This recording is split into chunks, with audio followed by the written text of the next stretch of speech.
Buenos días de nuevo a todos, que Dios os bendiga y aprovechamos para saludar a los hermanos y hermanas que se congregan y nos siguen a través de las diferentes plataformas de emisión que tenemos para emitir nuestras reuniones, nuestros servicios, nuestros cultos. Deseamos que Dios les pueda bendecir a través de la palabra.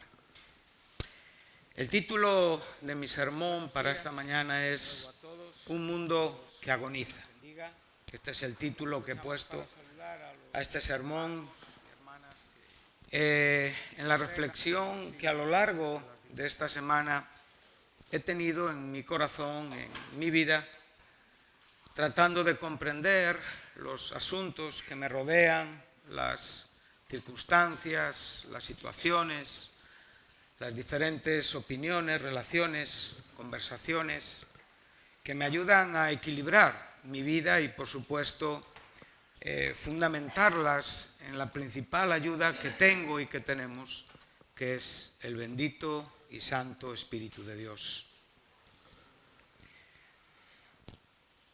En la Iglesia cristiana hay, digamos, dos corrientes un poquito diferenciadas de pensamiento teológico acerca de los últimos tiempos, acerca de aquello que técnicamente llamamos escatología, una palabra griega que es el estudio de los últimos tiempos. Una palabra que se complementa de dos términos, o sea, el estudio y los últimos tiempos, el término escatos, que tienen que ver con último. Una es la que piensa que el mundo va a mejorar, que realmente el mundo, por la propia presencia de la Iglesia, va a mejorar y va a llegar a un momento donde, evidentemente, Cristo, en el propio entendimiento de un milenio de carácter simbólico, pues vendrá para terminar y para iniciar los cielos nuevos, la tierra nueva, todo lo que será nuestra existencia en la gloria. Hay otra corriente que es la que cree o piensa que el mundo no va a mejorar, que el mundo va a entrar cada vez más en un estado de depresión, de dificultad, y que llegará un momento donde en sus últimos 7 años entrará pues en una situación terrible. Creo que hoy nos podemos acercar un poquitín a poder, como digo, entender, viendo lo que ya estamos viendo venir y viviendo y a la vez leyendo la Biblia, porque sabemos que este mundo va a vivir unas circunstancias terribles, que será la actuación soberana de Dios en un escenario que es este mundo para preparar, para completar la venida de su Hijo Jesucristo, a establecer el comienzo del milenio, de su reino de paz y justicia literal en esta tierra, para al final de esos 1000 años dar paso a los cielos nuevos y a la tierra nueva. No voy a dar una clase de escatología, no es el momento. Mi predicación va a llevar otro camino, pero va a tener ciertas connotaciones, va a tener ciertos caracteres donde no vamos a poder obviar ese enfoque final. Yo, en lo personal, me inclino con la segunda corriente. Soy una persona que creo que el mundo no va a mejorar y por eso no podemos tener grandes perspectivas en este mundo. Tenemos que vivir en la mejor manera que podamos vivir, entendiendo que en cualquier momento vamos a entrar en una serie de sucesos que pueden ocurrir en cualquier momento y que van a dar paso al fin de la existencia humana en el sentido de lo que hoy estamos viendo, para dar lugar a un tiempo nuevo. La segunda venida de Jesucristo vendrá a este mundo a juzgar, donde evidentemente ocurrirán bajo el desarrollo de guerras terribles, de guerras contra el mismísimo Dios, la muerte de cientos, millares y miles de personas impías, y por supuesto la muerte de santos que irán a la presencia de Dios.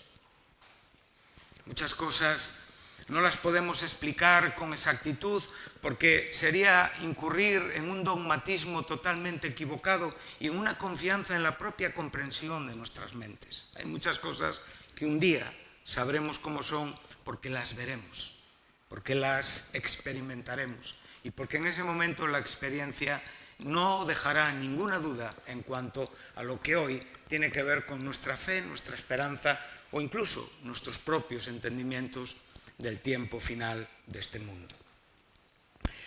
Como digo, el apóstol Pablo dijo en una carta a la iglesia ubicada en Roma, cuando nosotros leemos el capítulo 8 de la epístola a los romanos, no será el texto base, pero me gusta introducirme, creo que es importante. Cuando tú lees entre los versos 19 y 23, el apóstol Pablo nos está dando una idea de carácter escatológica, pero a la vez también ya de carácter presente. O sea, el propio apóstol le está diciendo a la iglesia de Roma que lo que él está diciendo ya se está viviendo. Y se está viviendo muchos siglos antes, evidentemente, de lo que hoy es nuestra era actual. Pablo escribió esto muchos siglos atrás de donde vivimos y existimos hoy. Uno de los asuntos que Satanás trata de usar es la indiferencia. Él es un espíritu y no es omnipresente ni es omnisciente. Es un espíritu maligno, es un ángel caído, es el gobernante, es el jefe de todo lo que tiene que ver con las tinieblas y él mueve los hilos de todas sus acciones espirituales para poder tratar de llevar a nuestros corazones indiferencia, despiste, no tener nuestra mente centrada y concentrada en las verdades de Dios, predicarnos un cristianismo que se ajusta a nuestra medida. Un cristianismo donde nosotros somos los que decimos sí y no, donde nosotros somos los que aceptamos y rechazamos. Un cristianismo, digamos, a la carta. Eso a él no le importa. A él le preocupa que tú entiendas el cristianismo como la Biblia es. Porque tú vas entonces a tener que comportarte como la palabra de Dios enseña. Por eso la relevancia y la importancia de la vida en la iglesia es muy responsable. No valen las cosas de cualquier manera. Uno no puede ser pastor de cualquier manera, uno no puede ser diácono de cualquier manera, uno no puede ser maestro de cualquier manera, uno no puede ser esposo de cualquier manera, uno no puede ser padre de cualquier manera. Tú estás siendo tentado a llevar un cristianismo a tu gusto, a tu familia, a tus hijos. Quieres darle a tus hijos lo que igual Dios no está de acuerdo.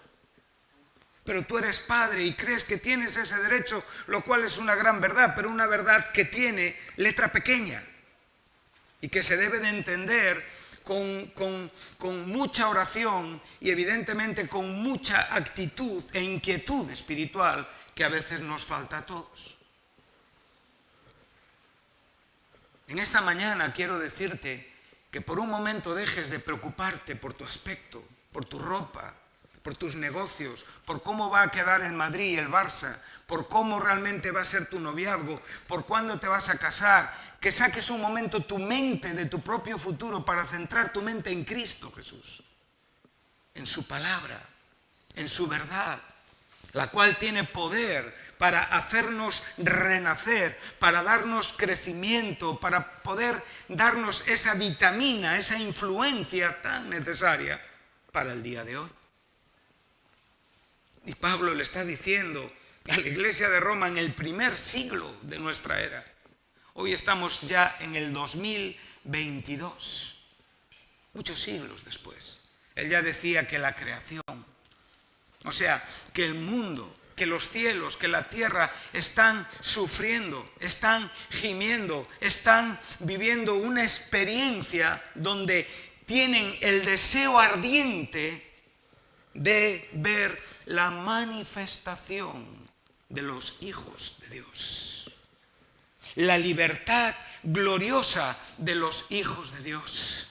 ¿Tú vives pensando en esto? Tú vives pensando en este momento. Esto lo primero que te va a dar es un equilibrio en tu presente. Te va a dar un poder en Cristo para poder soportar y vivir lo que hoy en la vida nos toca vivir. Te va a dar un consuelo a las preocupaciones y a las lágrimas. Te va a enseñar que algunas cosas serán como tú esperas y otras no serán como tú esperas. Pero hay un acto final. Hay una parte donde ya conocemos cómo va a ser el fin de esta película. Y cómo van a actuar los actores, porque la palabra de Dios no nos deja lugar a dudas. Y hay un momento donde el mundo va a asistir a la revelación de los hijos glorificados de Dios. Nosotros, como digo, estamos aquí en nuestros cuerpos terrenales, en nuestros cuerpos de humillación, como enseña Pablo a los filipenses. Esos cuerpos que experimentan la enfermedad, que experimentan el dolor, que experimentan la mentira, que engañan y que son engañados, que pecan aunque no quieren pecar, cuerpos donde el pecado todavía está latente y activo y estará hasta el día que tú dejes este cuerpo.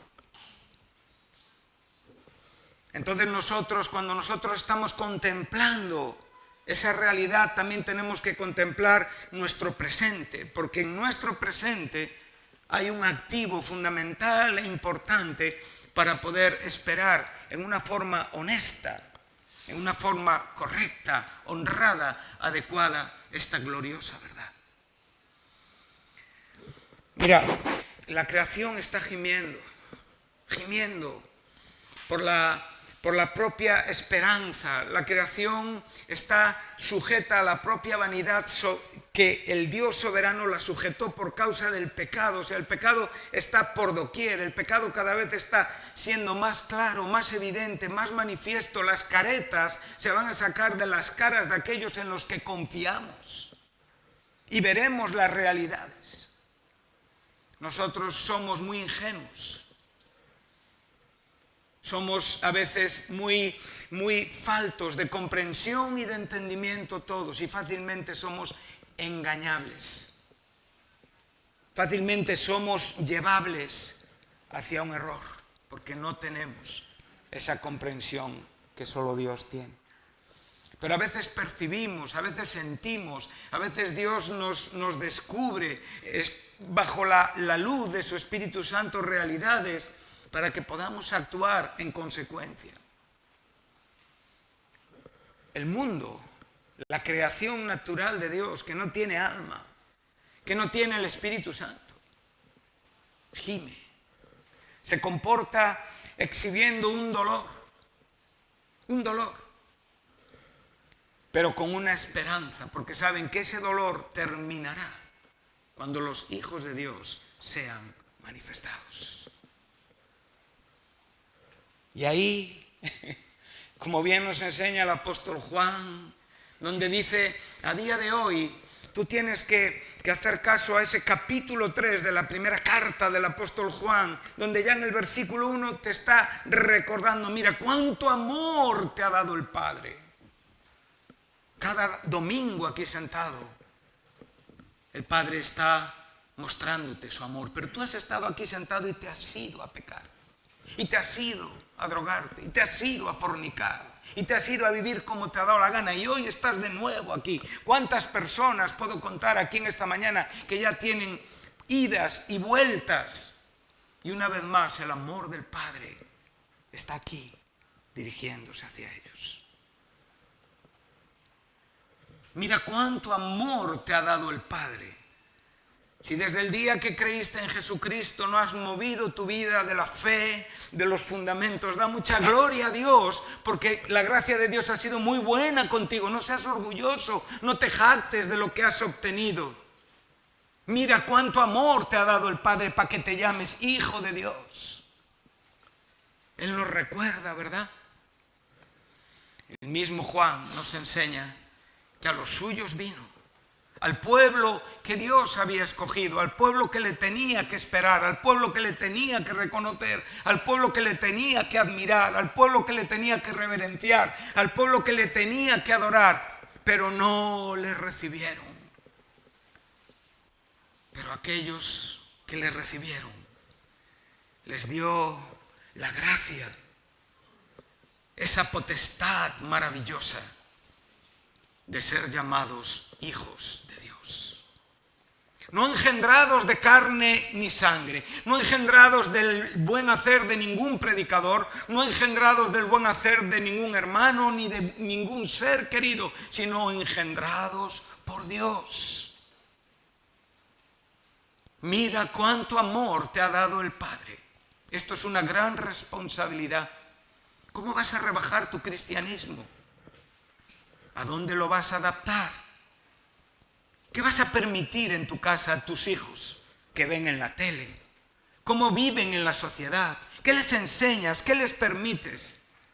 ¿Tratas de ampararles en un abanico o en unos brazos que Dios cierra? El pecado nunca puede ser respetado ni aceptado. El pecado tiene que ser juzgado. El pecado tiene que llevar un arrepentimiento. Y como digo, esa historia de que Dios ama al pecador está siendo muy humanista en la iglesia. Dios odia al pecador, pero le amó de tal manera que dio a su Hijo Jesucristo. Pero Dios está enojado con el pecador todos los días. Eso es una frase humanista, de conveniencia humana para nosotros. El pecado lo tenemos que erradicar siempre. Cualquier forma, cualquier atisbo, cualquier manifestación de pecado en nuestros corazones tiene que ser resistida espiritualmente bajo la obra poderosa del Espíritu Santo. Pero esto no puede ser cuando tú no estás admirando esta gran declaración. Mira cuánto amor te ha dado el Padre. A veces es más importante tu noviazgo, a veces es más importante tu trabajo, a veces es más importante tu criterio, a veces es más importante tu futuro, a veces es más importante tus preocupaciones. Todo esto es mucho más importante que el amor que te ha dado el Padre. Pero tú quieres meter todo dentro de un contexto que no cabe y que contradice a unos principios de los cuales el Señor quiere liberarte para darte un enfoque mucho más correcto del mundo donde vives y donde vivo. Amén. Mira cuánto amor te ha dado el Padre, de que eres llamado nada más y nada menos que hijo de Dios. Y al llamarte hijo de Dios, el mundo no te reconoce, el mundo no tiene un respeto por ti, porque el mundo no te ama. El mundo, en el sentido espiritual, todo lo que tiene que ver con el sistema que está arrasando con muchos cristianos, que está torciendo la doctrina de muchas iglesias y que está mostrando el poder activo de Satanás, no te quiere. No busques ningún tipo de comprensión en el mundo, no la hay. Jesús te dijo claramente: el mundo a mí me ha odiado, te odiará a ti. ¿Por qué? Solamente por esta razón eres hijo de Dios. El mundo no te reconoce, pero tampoco le reconoció a Él. No le ha reconocido a Él. Pero un día el mundo se doblegará ante su gloriosa venida. Y con Él vendrás tú glorificado. Y el mundo sí que te reconocerá como un hijo de Dios. Hoy el Padre te conoce, hoy el Hijo te conoce, el buen pastor te conoce, conoce a sus ovejas, las que de verdad le siguen, como también conoce las que no le siguen. Entonces vemos que hay un mundo que sufre, que llora, que gime por ver, por presenciar con los ojos naturales de la creación. Qué maravilla, ¿verdad?, de la Escritura, lo que estamos aquí leyendo, ¿verdad? La tierra, los cielos, toda la creación realmente está esperando la manifestación y está esperando, observa que el verbo que está es aguardar y es una espera ansiosa. No es cualquier espera, no es una espera indiferente, es una espera ansiosa de poder, como digo, ver esta gloriosa manifestación y esta libertad gloriosa. Porque sabemos que toda la creación está gimiendo, pero ahora, ¿qué te dice el versículo 23? No solo la creación, nosotros. Este pronombre de la primera persona del plural, nosotros. ¿Quiénes somos? ¿Quiénes eran a los que Pablo estaba escribiendo? Cuando él habla en la primera persona del plural, es él y las personas a quien se dirige. Nosotros gemimos. Y ahora mi pregunta es, ¿gemimos? ¿Estamos en este estado de gemir espiritual? Aquellos que realmente se nos reconoce bajo el término doctrinal y teológico de recibir las primicias del Espíritu Santo, o sea, de ser nuevas criaturas en Cristo Jesús, templos del Espíritu Santo. Mira cuánto amor te ha dado el Padre para que seas llamado Hijo de Dios. Esto es muy glorioso, esto es muy tremendo, esto es muy maravilloso. Pero gemimos dentro de nosotros porque esperamos la adopción y la redención de estos cuerpos de humillación donde vivimos. No entiendo a muchos cristianos que edifican su vida pensando únicamente en esta tierra y piensan que eso es el futuro.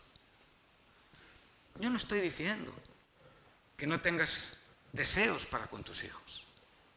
Yo no estoy diciendo, si eres un hombre de 30, 40, 20 años, una mujer, que no tengas anhelos, inquietudes, deseos.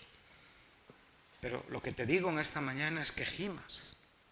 El gemir no es para los viejos, que les quedan pocos años de vida en la propia regla natural de la existencia. El gemir aquí es para todos los creyentes. Y en este sentido, el gemido es un lloro interior, es una inquietud interior, es un deseo interior, es la espera ansiosa. O sea, piensa que si la creación tiene un deseo ardiente, ¿qué vas a tener tú? ¿Menos? No puede haber menos, porque el Espíritu Santo en ti es el que está produciendo este gemido. Tu carne no. Tu carne no gime. Tu carne quiere tierra, quiere mundo, quiere disfrutar, quiere chicha, no quiere hueso. La carne no le eches una costilleta comida. No, la carne quiere roer chicha. Así, de cualquier manera, porque la carne busca el placer de la carne.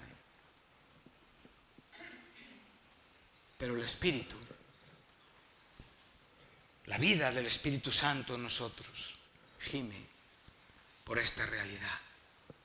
Vamos a ser presentados a este mundo, manifestados a este mundo, en la gloriosa venida del Hijo de Dios. Hay muchas ideas, como digo, se puede pensar de muchas maneras, pero hay una verdad que todos los creyentes entienden y creen, y es que la Iglesia tiene que ser manifestada, glorificada en Cristo. Y esa manifestación tiene que ser unida a la revelación de Cristo en su segunda venida. Entonces, en este sentido, yo te pregunto en esta mañana, ¿tú estás preparado? ¿Tú estás entendiendo la vida en esta manera o eres un hombre humanista que te gusta escuchar la palabra, que te gusta oír una buena oratoria, pero en el fondo estás arraigado a este mundo? ¿Eres un creyente cansado de Cristo? Que también los hay, ¿verdad? Se cansan del Señor. La vida en el Señor es muy aburrida. El Señor no me permite vivir la libertad que mi carne desea. Entonces, cambiamos al compañero, al Señor, al Salvador, al Cristo que fue crucificado por ti. Esto nos puede pasar a todos en cualquier momento de nuestra vida. Abre tus ojos, despiértate. Si estás dormido, como enseña Pablo a los Efesios, no estoy hablando por nadie dormido, sino aquellos que duermen espiritualmente. Despiértate, abre tus ojos. Cristo te alumbrará para una vida evidentemente nueva o para tener un entendimiento todavía mayor y mejor de la vida cristiana. Amén. Vamos al libro de Éxodo.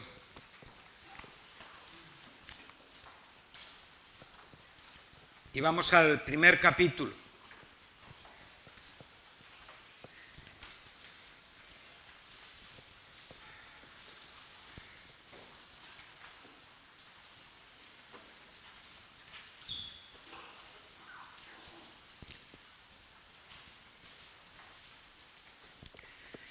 Estamos en el segundo libro de la Biblia, segundo libro del Pentateuco, el segundo libro de Moisés, como muchas Biblias titulan. Y aún estando en el Antiguo Testamento, estamos bajo un título griego, Éxodo. Es una palabra griega, significa salir. Curiosamente, esta palabra comparte raíz con la palabra iglesia. Eclesia tiene que ver con los que salen de un punto, ¿verdad? Los que son llamados de. Entonces, estamos en el Éxodo y podemos encontrar numerosos paralelos y podemos encontrar numerosas verdades que nos llevan a muchas ideas de nuestra vida en el Nuevo Testamento, aun cuando estamos en un panorama puramente hebreo. Estamos hablando del pueblo judío cuando todavía se encontraba en Egipto esclavizado y a punto de salir liberado por la mano libertadora y soberana de Dios usando a su siervo Moisés. El título del libro en hebreo lo tienes en el primer versículo. En realidad, en la Biblia hebraica, el libro de Éxodo se titula así: estos son los nombres de los hijos de Israel. Este es el título del libro en hebreo. Es un dato curioso. Sencillamente, tampoco cambia nada, pero es curioso, es interesante. Dice así, estos son los nombres de los hijos de Israel que entraron en Egipto con Jacob. Ahora ya tienes en tu mente ese mover soberano de Dios, esas acciones soberanas de Dios, claramente contrastadas con los movimientos terrenales y humanos de un pueblo escogido por Dios. Dice así: Rubén, Simeón, Leví, Judá, Isaacar, Zabulón, Benjamín, Dan, Neftalí, Gad y Aser. Todas las personas, el original dice almas, que le nacieron a Jacob fueron 70 y José estaba en Egipto. Bueno, podemos ver las 12 tribus, podemos ver el propósito de Dios trayendo a Jacob a volver a reencontrarse, ¿verdad?, con su hijo José, y todo ese propósito posterior que no comienza en la vida de Jacob, que es anterior, comienza en la promesa a Abraham, pero podemos ver cada detalle de las personas en cuanto a sus comportamientos y en cuanto a sus actitudes, tanto en un sentido individual como en un sentido colectivo, ¿sí? O sea, mira que has sido llamado hijo de Dios y entendiendo toda esta verdad, teniendo esta esperanza en tu corazón, tú actúas en consecuencia y dice, te purificas a ti mismo. Claro, tú no te autopurificas, tú no tienes esta capacidad. Muchos cristianos creen que purificarse es una acción por medio de la cual, usando sus manos, usando un jabón, pues usando una idea, unas buenas cremas, unos buenos champús, se autopurifican. Esto lo puedes llamar doctrina, literatura, medios, formas, no, pero es que ningún medio, ninguna forma te va a purificar a ti. A ti únicamente te va a purificar el Espíritu Santo de Dios, que unido a todo lo que en tu corazón anhelas, deseas, te esfuerzas, trabajas, actúas, lees con diligencia la palabra, oras, tienes una vida que manifiesta que realmente tú eres un hombre que se está purificando, una mujer que se está purificando. Entonces, quien tiene toda esta esperanza se purifica a sí mismo siempre con el contraste glorioso y maravilloso, así como Él es santo, como Él es puro. ¿Sí? Entonces vemos estos movimientos, es muy importante que los tengas en la mente, tanto el individual como el colectivo, viéndonos dentro de una iglesia que va a ser manifestada, tú en lo individual y también en lo colectivo, con tus hermanos. Y cuando llegas al verso 6, dice, y murió José. Nadie es eterno aquí, en esta historia de la tierra. Todos estamos de paso. Todos formamos parte de épocas, de tiempos, podemos ser personas con más, con menos influencia, pero todos estamos escribiendo nuestra historia, para la gloria de Dios o para vergüenza nuestra. Todos. Los cristianos, principalmente, porque tienen la vida de Dios, pero los hombres sin Cristo escriben su historia, porque un día se levantarán para presentarse delante del Todopoderoso en el trono blanco y ahí su historia estará escrita. Y por esa historia serán condenados. Pero ahora yo estoy hablando a creyentes. Estamos escribiendo nuestra historia. ¿Cómo estás escribiendo tu historia? ¿Qué has puesto ayer en ella? ¿Qué has puesto antes de ayer en ella? El día tiene 24 horas, da para mucho. Los años que ya cuentas tu existencia en Cristo han dado para muchos. Sigue escribiendo tu historia. Sigue escribiéndola. Entendiendo el plan soberano, entendiendo la limitación, entendiendo el aspecto finito de tu tiempo y, evidentemente, el propósito que se cumplirá de Dios, del cual tú solo eres una parte muy chiquitita para unirte a la gloria final. Hay hermanos que creen que tienen una parte muy grande en la vida y se equivocan. Dice, y los hijos de Israel fructificaron y se multiplicaron. Aquí el verbo en castellano es pulularon. ¿Habéis oído este verbo? Pulular. Es un verbo muy interesante. Es un verbo que habla de las hormigas. Tú cuando ves una hormiga, rara vez verás una sin ver otra, y si persigues la estela llegarás a un hormiguero y verás muchas. O sea, así eran los israelitas, pululaban.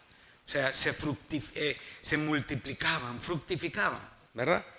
Cumpliendo, por supuesto, el propósito de Dios para con la humanidad. Dice, se fortalecieron en extremo y se llenó de ellos la tierra de Egipto, ¿verdad? Que es donde ahora mismo estamos hablando la historia. Este es el verso que para mí es fundamental, el verso 8. Entre tanto que el pueblo de Dios está desarrollándose, entre tanto que José se muere, entre tanto que Jacob se muere, entre tanto que los hermanos de José se mueren, entonces hay un momento, para este momento son 18 años aproximadamente desde que José murió, que se levanta un rey, un faraón, que antes no estaba, que no conocía ni a José, ni conocía, evidentemente, la obra de José. Párate un momento aquí a pensar. Estamos, como digo, a mí mi corazón se inquieta, ¿verdad? Y ¿cómo es posible que este faraón, que no creo que tuviera 1 año, o 5 años, o 6 años, no conociera una obra tan cercana, tan contemporánea a su propio gobierno? ¿No te llama la atención esto? Cualquier persona aquí, si tú le preguntas 18 años atrás, te contará muchas cosas de su vida. Tendrás que decirle, cállate un poco, ¿verdad? Qué pesados somos los que tenemos un poquito de edad cuando nos dan una pistita de explicación. Se nos pone la cara del abuelo Cebolleta para aquellos que leían el DDT, no sé si todos lo leían. Era ese hombre que hablaba y los nietos se escapaban, ¿no? Porque era muy pesado, siempre contaba sus historias, ¿verdad? ¿Alguna vez te sentiste como el abuelo Cebolleta? Veo a alguno diciendo amén. Somos un poco así. Pero sin embargo este José no tenía buena memoria. Este faraón no tenía buena memoria. ¿Cómo es esto? Reflexiona un poco sobre este detalle. ¿Quién levantó a este rey sin memoria? No solamente no tenía memoria, sino que venía con una actuación debajo del brazo. O sea, no es que no le importara quién era José, él iba a cambiar radicalmente la existencia del pueblo de Dios en este momento. Entonces, dice verso 9, estos son sus argumentos. He aquí el pueblo de los hijos de Israel es mayor y más fuerte que nosotros. Ahora pues, seamos sabios para con él, para que no se multiplique y acontezca que viniendo guerra, él también se una a nuestros enemigos y pelee contra nosotros y se vaya de la tierra donde está, de Egipto, donde estaban evidentemente esclavos. Entonces pusieron sobre ellos comisarios de tributos que los molestasen con sus cargas y edificaron para Faraón las ciudades de almacenaje Pitón y Ramesés. Pero cuanto más los oprimían, tanto más se multiplicaban y crecían de manera que los egipcios temían a los hijos de Israel. Y los egipcios hicieron servir a los hijos de Israel con dureza y amargaron su vida con dura servidumbre en hacer barro y ladrillo y en toda labor del campo y en todo su servicio, al cual los obligaron con rigor. Por favor, lee el verso 7 del capítulo 5 para tener un poquito más de idea de esto que estamos en este momento hablando.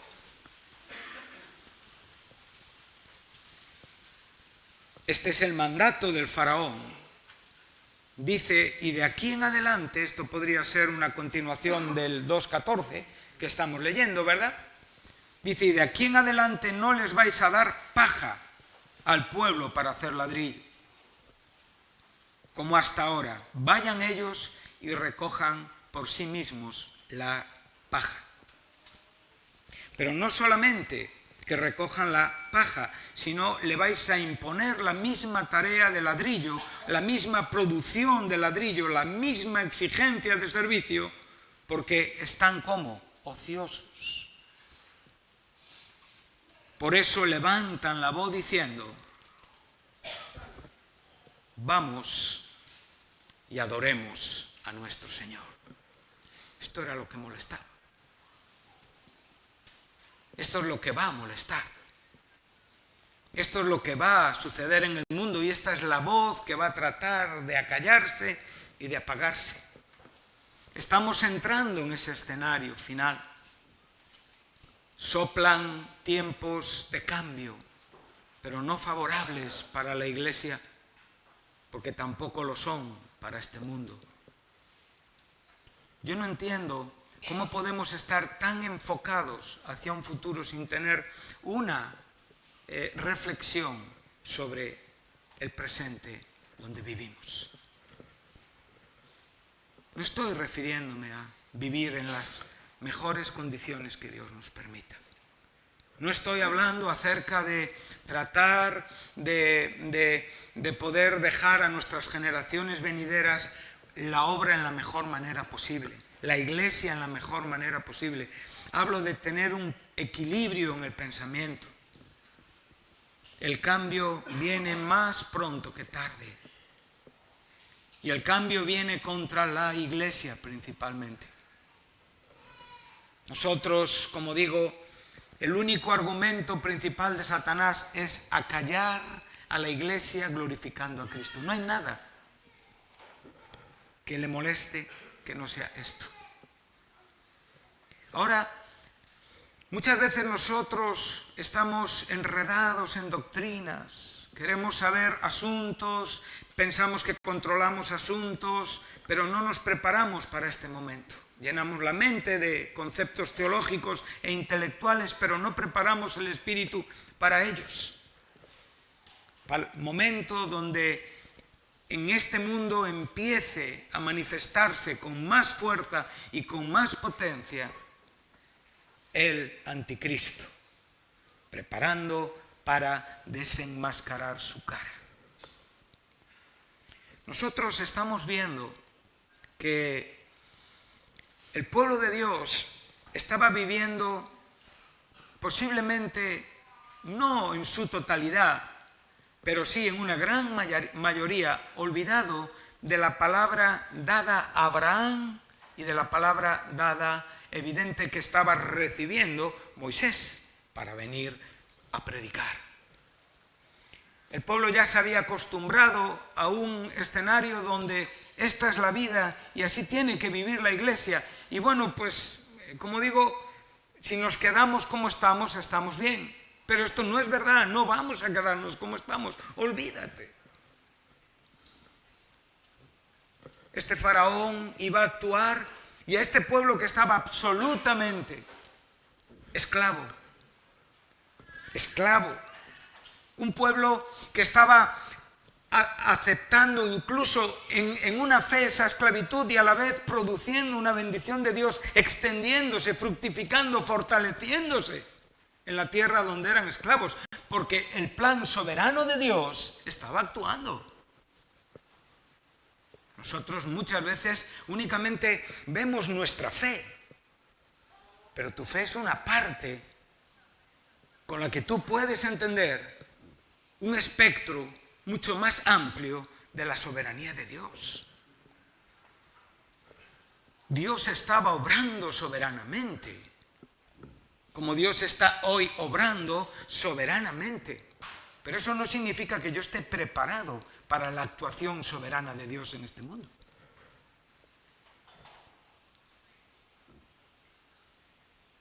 Este pueblo estaba viviendo, estaba disponiéndose, en muchos casos aún sin saberlo, para un momento muy glorioso. Nosotros no sabemos todo, no entendemos todo. Hablamos, la iglesia pasará por la tribulación, el Señor se llevará a la iglesia antes, en el durante, al final, tantas cosas que pensamos y muchas de ellas no las podemos concretar ni podemos saberlas con perfección porque las sabremos un día como realmente son. Yo puedo decirte como yo creo, como yo pienso. Yo creo que el Señor raptará a su iglesia. Yo creo que la iglesia no pasará por esos 7 años de tribulación. Y yo creo que la iglesia vendrá con Jesucristo a inaugurar el milenio, dando un punto y final al mundo en esta era actual e inaugurando el milenio para dar paso a los cielos nuevos y la tierra nueva. Pero no me puedo perder en estos conceptos. Tengo que preparar mi vida espiritualmente. Tengo que crecer espiritualmente.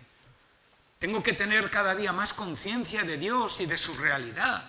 Tengo que tener cada día más conciencia de su acción soberana para poder equilibrar la idea de mi vida y su soberanía.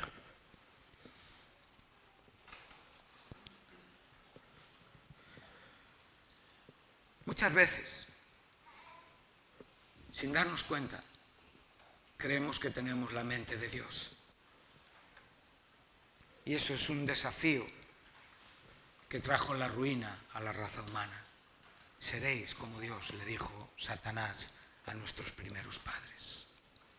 Tendréis un conocimiento como el de Dios y eso nunca va a ser. No lo es hoy, donde estamos viendo evidentemente muy borroso todavía, ni lo será en la propia gloria perfecta, porque allí conoceremos aquello que Dios quiera darnos, aun cuando hablamos de mucho más y conceptos mucho más perfectos entendidos, pero nunca tendremos la mente del Señor, en el sentido de ser como Él es. Amén. Pero tenemos que prepararnos. Tenemos que vivir con inquietud espiritual, tenemos que estar no solamente creciendo como este pueblo crecía, sino teniendo conciencia de una realidad que no nos tiene que sorprender. A este pueblo les sorprendió el cambio, pero a ti no te tiene que sorprender, porque en la Biblia está escrito este cambio. Y tienes que vivir preparado para estos momentos que con tanta claridad el Señor nos está enseñando. ¿Cómo explicas la soberanía y la responsabilidad? ¿Quién la explica? ¿Quién puede explicarla? Confundimos más que explicamos. ¿Qué es la soberanía?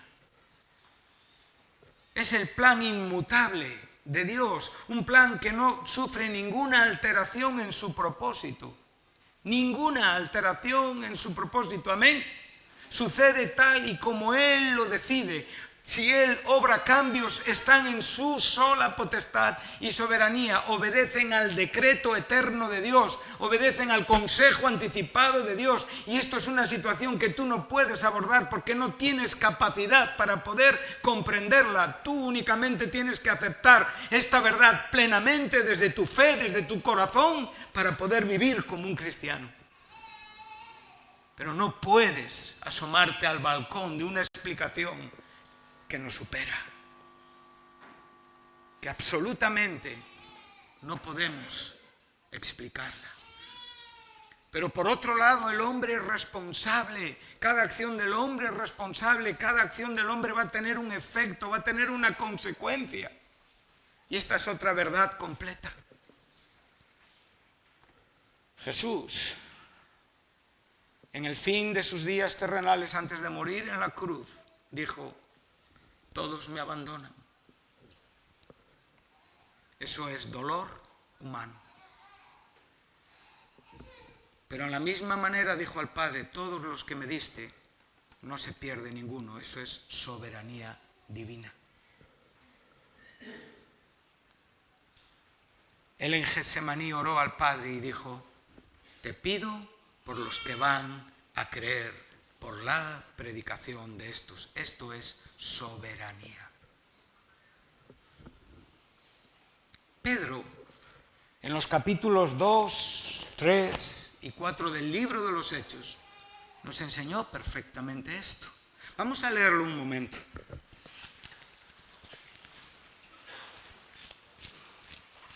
Vamos a leer uno de los textos.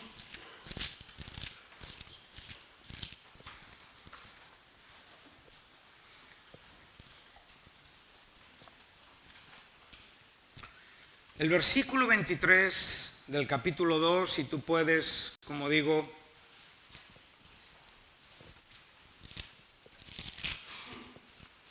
leer el verso 15 del capítulo 3 y el verso 11 y 12 del capítulo 4, entre otros. Pero vamos a leer únicamente el verso 23. Dice así: a este, ¿a quién? A Jesús, entregado, ¿por quién? Por el determinado consejo y anticipado conocimiento de Dios. Esto es soberanía pura y perfecta. ¿Quién elaboró el plan del sufrimiento del Hijo?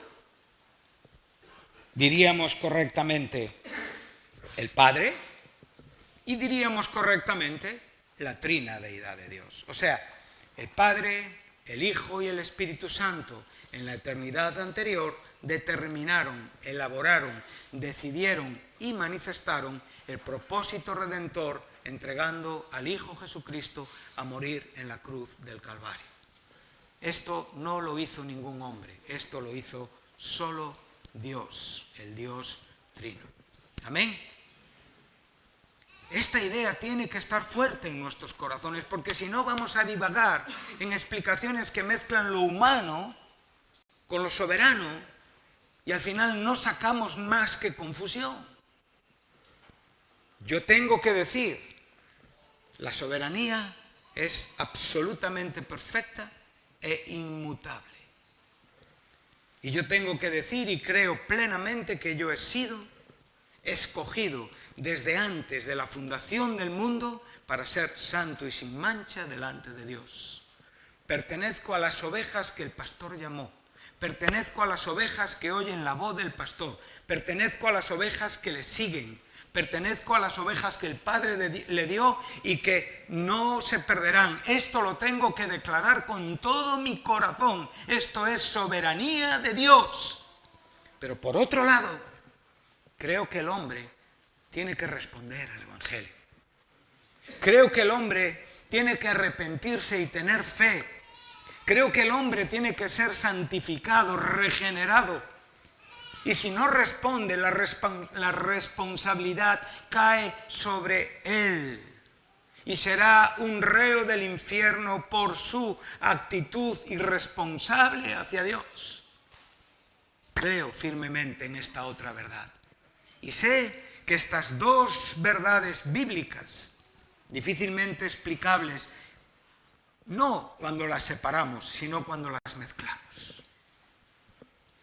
Un día en la gloria las entenderemos mejor de lo que las entendemos hoy. Nosotros, como este pueblo, estamos viviendo, creciendo en este mundo. Y va a haber cambios, pero los cambios obedecen a la soberanía de Dios. Amén. Cuando el Hijo estaba en la cruz muriendo, estaba obedeciendo al plan soberano de Dios. Volvemos a Hechos, donde estamos leyendo, ¿verdad? Entonces vemos esta parte primaria o parte A de este versículo, pero ahora el verbo prender y el verbo matar y el verbo crucificar es responsabilidad de los romanos y de los judíos. Aquí tenemos la responsabilidad humana. Pedro no les está diciendo, no os preocupéis, que los clavos que clavasteis en sus manos, los escupitajos que lanzasteis a su cara, el daño que hicisteis a su cuerpo, el desprecio, la blasfemia, el llamarle Belcebú, el llamarle demonio, va a quedar sin su recompensa. Sois responsables por esto, como tú y yo somos responsables por el trato que estemos dando al Evangelio de Cristo y a Cristo mismo. Tú eres responsable hoy.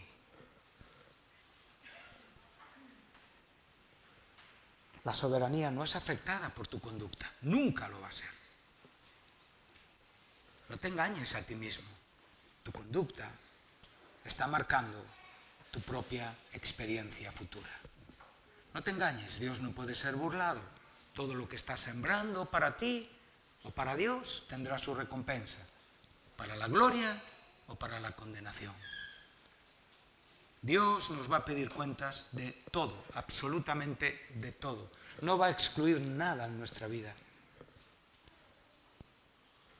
Y lo único que puede hacer que yo pueda presentarme delante del Dios Santo es que Él tuvo a bien justificarme y declararme justo por la obra de Cristo en la cruz.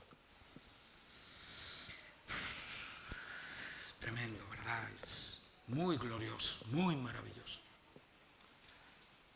Son conceptos que no los podemos entender únicamente con la mente. Son conceptos que tienen que mover nuestro corazón diariamente. Y entonces ahora Él les dice, vosotros le matasteis, vosotros le crucificasteis, vosotros le torturasteis. Si vas un poquito más adelante, Él dice, vosotros matasteis cuando llevaron a cabo el milagro en el pórtico de Salomón con el cojo. Matasteis al autor de la vida. Y no os dais cuenta, como dice ya el capítulo 4, que no hay en otro salvación, porque no hay otro nombre debajo del cielo en el cual podamos ser salvos. Sin la soberanía de Dios, nadie sería salvo.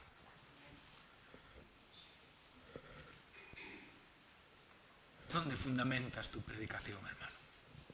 En lo que tú entiendes. Qué lejos estamos. Pero nos animamos, pensamos que sí. Pero el ánimo es tuyo, mío. Por eso no tenemos tanta fuerza. Por eso no conseguimos derribar el obstáculo de las almas endurecidas, porque en nosotros no está la fuerza, como dijo Josafat. En nosotros no hay fuerza contra tal enemigo. En nosotros no hay fuerza. No te preocupes por tu hijo si se toca el pelo o se despista. Tiene que nacer de nuevo. Corrígele, que tenga buena postura. Es bueno la compostura. Pero piensa más allá. Hay padres que en los cultos se lo pasan más atendiendo a sus hijos que al predicador. Atienda al predicador, si es de Dios, es para ti ganancia. Amén. Qué bueno, ¿no? Qué importante es todo esto. Mira un momento el primer libro de Samuel, al principio. Estamos ya cerrando nuestro tiempo. Tenemos aquí otro texto con mucho contenido.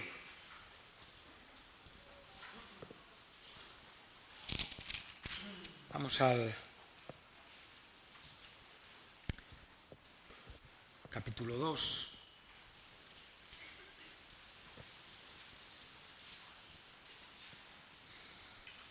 ¿Recordáis?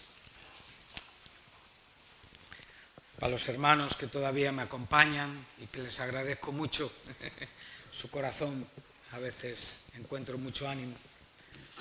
¿Recuerdas que estamos en el libro de Éxodo, verdad? Y que llegamos hasta el versículo 8, donde hay un cambio de Faraón, un nuevo rey que no conocía a José. Y estamos tratando de presentar que al mundo vienen cambios. Y a diferencia de lo que este pueblo conocía, nosotros tenemos la revelación completa de Dios en la Biblia. Sabemos cómo acaba la historia, como digo, sabemos el escenario final, con detalles que son exactamente perceptibles, como digo, la manifestación de los hijos de Dios, la libertad gloriosa de los hijos de Dios, la manifestación de nuestro Señor Jesucristo en su segunda venida. El escenario donde estamos hablando nos enseña este asunto de responsabilidad y de soberanía. Yo, hasta donde puedo y hasta donde llego, me siento bastante incapaz y creo que nadie aquí va a ser capaz de explicar este asunto. No creo que haya un cristiano que lo explique, porque como digo, es un asunto que tendrá su explicación en la gloria. Si yo te preguntara en esta mañana, ¿quién vive la vida espiritual que tú tienes? ¿Dios o tú? ¿Qué me contestarías?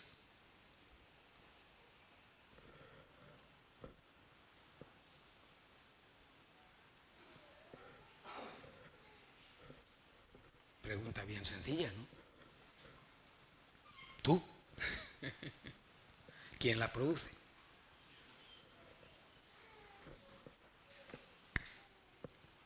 ¿Cómo unimos esas dos verdades? Por un lado, tú no haces nada, no puedes hacer nada, y por otro lado, haces y vives.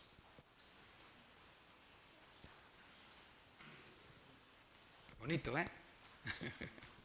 Es lo que estamos hablando. No para desanimarnos, sino para ir hacia una vida mucho más espiritual de lo que estamos viviendo. Para dar fuerza a la palabra y para ser instrumentos piadosos de Dios. Porque en la medida que tenemos luz con la palabra, el pecado es un tumor que empieza a desaparecer. Ese término que Hebreos usa, despojándonos de todo peso y de todo pecado, él usa la palabra oncos, de donde viene el término oncología, o sea, la rama médica que estudia los cánceres, los tumores. El pecado a veces es un tumor que se manifiesta, que hay que reducirlo por medio de la acción de la quimioterapia divina, radioterapia divina, inmunoterapia divina, medicamentos divinos. Entonces, cuando podemos, ¿verdad?, entender esta parte, desactivarla, vivir la vida que realmente nos importa, crecer espiritualmente hacia Dios, estar más cerca de esa manifestación gloriosa, entonces empezamos a tomar acciones contra nosotros bajo la tutela, la soberanía, el gobierno y la potestad del Espíritu Santo. Yo vivo mi vida, pero tú me la das, Señor. Es tu soberanía. Él tiene poder para darla y tiene poder para quitarla. Tiene poder para hacerte permanecer y tiene poder para hacer todo lo que a Él le plazca. Y sin embargo, tú puedes pecar. ¿Qué cosa? Entonces, teniendo en mente estos cambios, estas situaciones,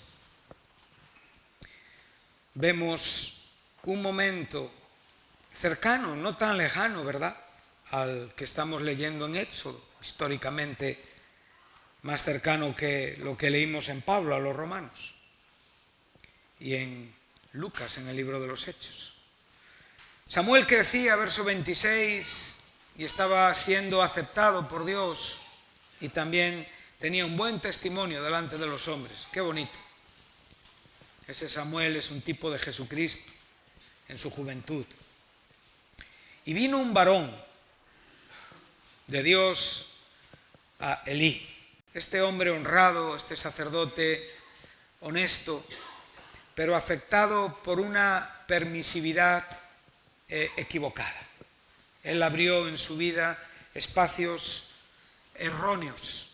A veces, como digo, y estoy ya concluyendo, nuestro deseo es afectar, habilitar, nuestro deseo es generar hacia aquellos que queremos la mejor comodidad posible para evitar sufrimientos, ¿verdad? Y este hombre, siendo un sacerdote honrado en cuanto a su concepto de Dios, fracasó en el propio desarrollo de su deber hacia las personas que él quería. Es importante esto, ¿eh? Pero no afecta a la soberanía de Dios. Por eso, escucha. Dice así, y le dijo, así ha dicho Jehová. Cuando alguien en el Antiguo Testamento decía esto, se estaba jugando el pellejo, porque si no era verdadero, era eliminado del pueblo. No era cualquier cosa profetizar en el Antiguo Testamento. ¿No me manifesté yo claramente a la casa de tu padre cuando estaban dónde? ¿Dónde estaban? ¿Dónde estábamos hoy al comienzo de nuestro sermón? Ahí. Y yo le escogí. Él está hablando de los hombres anteriores, ¿verdad? De todo lo que es su descendencia, no, ascendencia, ¿sí? Para llegar hasta el propio Aarón, que fue aquel que fue escogido para ser cabeza de la casa sacerdotal del pueblo judío. Para que ofreciese sobre mi altar y quemase incienso y llevase efod delante de mí, y di a la casa de tu padre todas las ofrendas de los hijos de Israel. ¿Quién ofrendaba?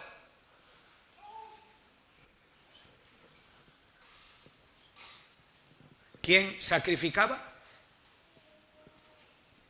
¿Quién daba los sacrificios? Dios. Importante, ¿verdad? Muy importante. Porque esta es la base de la palabra. Por eso tú tienes que tener mucho cuidado por dónde te estás moviendo. ¿Qué estás haciendo con tu vida? Es muy importante que pienses en la iglesia, es muy importante que pienses en la familia, es muy importante que pienses en tu cristianismo, es muy importante que pienses en todos los asuntos para que seas parte creciente, no que seas una parte motivada en ti mismo. Que puedes tener una visión maravillosa, pero puede partir únicamente de ti y de tu capacidad. Y eso te lleva lejos, te lleva fuera y te separa. Ahora Él está diciendo. Dice, entonces, ¿por qué habéis pisado mis sacrificios y mis ofrendas que yo mandé ofrecer en el tabernáculo? Hoy no hay un tabernáculo. Hoy tenemos una iglesia, un templo espiritual. Cada uno y todos juntos, ¿verdad? Y has honrado a tus hijos más que a mí. Este era el problema. Esa fue la gran debilidad de Elí. La doctrina que tenía era perfecta.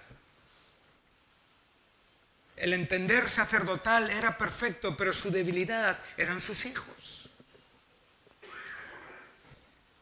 Y a sus hijos que en la propia descendencia generacional que tomaban el lugar del padre en el ministerio sacerdotal, les permitió vivir de cualquier manera, o sea, no les enseñó correctamente, o sea, les enseñó correctamente, pero permitió. Y así es como la iglesia se deshace. Cuando se pierde de vista la soberanía y entra la permisividad, el concepto y el control humano. Hermano y hermana, tú tienes mucho control humano en tu vida, del cual te es muy difícil librarte, como yo. Por eso dependemos de la obra de Dios. Y es la única que nos hace crecer. La única. Entonces, dice, engordándoos de lo principal. Y sabemos la historia. Sabemos la historia de todas las ofrendas de mi pueblo Israel. Por tanto, este es el verso 30, el cual yo quiero afianzar. Por tanto, Jehová, el Dios de Israel, dice, yo había dicho que tu casa y la casa de tu padre andarían delante de mí perpetuamente. Esto es soberanía. ¿Quién lo dice? El Dios soberano. Mas ahora, ¿quién lo dice? Ha dicho Jehová, nunca yo tal haga, porque yo honraré a los que me honran, y los que me desprecian serán tenidos en poco. Este hombre fue un buen ministro. Este hombre fue fiel a Dios en el sentido personal y sacerdotal, pero este hombre fracasó en una idea permisiva para aquellos a los que les deseaba lo que no tenían para hacer porque no tenían corazón. Y sin corazón nadie puede servir a Dios. Por mucho que tú hagas, por mucho que tú digas, por mucho que tú busques, por mucho que tú ores, si Dios no hace la obra, no hay un corazón para servir. Sencillamente lo que hay es un vivir dentro de un ambiente que no es muy diferente a un club social, porque lo que hay es humano. Y este es el camino de la iglesia apóstata.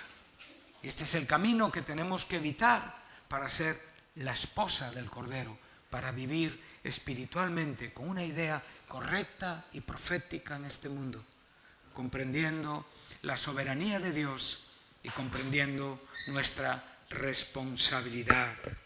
Recuerda nunca yo tal haga. Esto es Dios hablando. Yo solamente voy a honrar a los que me honran.